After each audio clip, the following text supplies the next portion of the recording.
and their clothes aren't even singed. There's no smell of fire on them, yet the people who threw them in were consumed because they'd heated it up 7 times. That ought to get your attention. And indeed, he was somewhat impressed. Says, looks like God is, the God of Israel is their God, but that's enough. But then we go on. It's a third lesson he has to get in chapter 4. And in this case, he has to go through a period of 7 years of insanity, where he goes through what we might call boanthropy, which is, that's what it is. It means it's a cow man. Basically, there is such a disease. That the guy effectively becomes like cattle. He becomes... What are you laughing at, Robert? First 3 letters of boanthropy. Yeah, I'm sure that's what he's getting him, yeah. Perhaps I shouldn't have mentioned that. Comes from bovine. Anyway.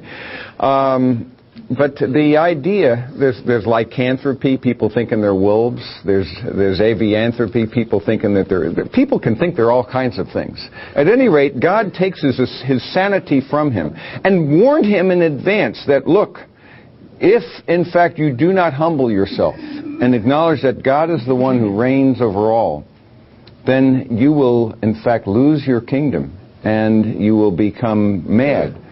But then ultimately, when he refuses to hear this, and he looks with pride sometime later over Babylon, and he says, "Isn't this not great? Is this not Babylon which I have built with my own hands?" And then it happens. All that he was that Daniel warned him through the Spirit of God. Nevertheless, the dream is fulfilled.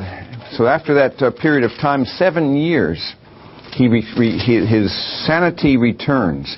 At the end of that period, it says, and this is a remarkable thing, that he not only did his reason return, but he also received his kingdom back.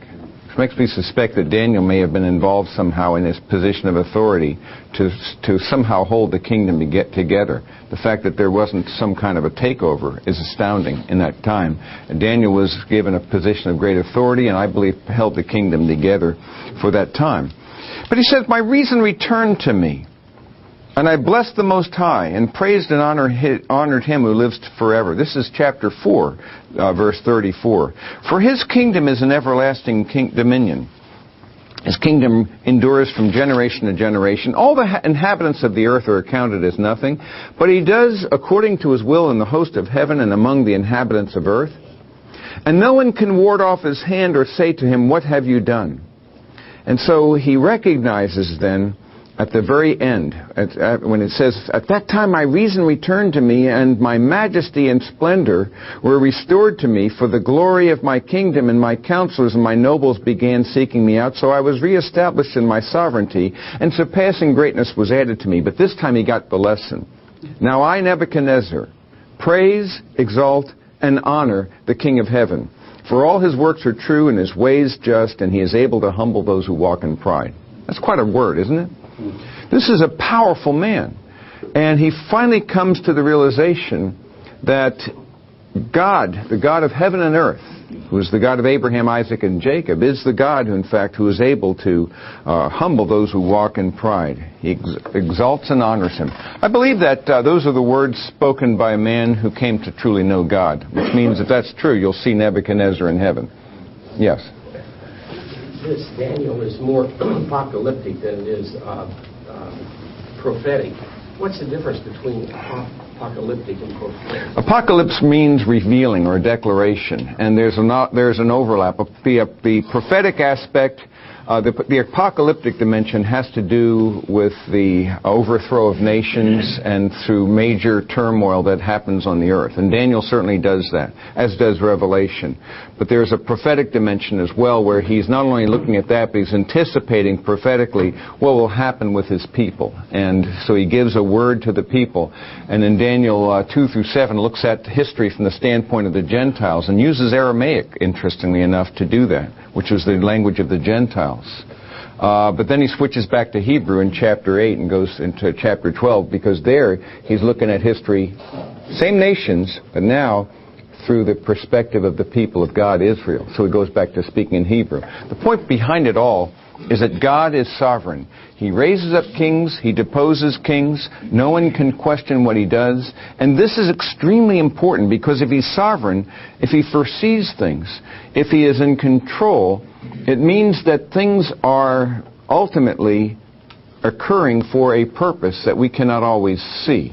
This is why I've said before that He invites us to grasp that we must trust Him, though we cannot always understand Him. And here I'm speaking about this mystery, and it is indeed a mystery. I want to underscore what I'm about to say is a mystery. It's the mystery of how on earth can God be sovereign over all things, and yet at the same time, we have responsible choices, and our choices really do matter, and that we are moral agents, that human responsibility is equally true, even though God is sovereign. How can that be? Because if you pressed on this idea and looked at certain scriptures, let me read you a few texts, you'd question that latter. If you listen to Proverbs 16:33, for example, it says, "The lot is cast into the lap, but its every decision is from the Lord." Take that to the gambling tables. That's an interesting notion. Many are the plans in the mind of a man, but it is the purpose of the Lord that will stand, according to Proverbs 19:21. And in Psalm 33:10, the Lord brings the counsel of the nations to nothing.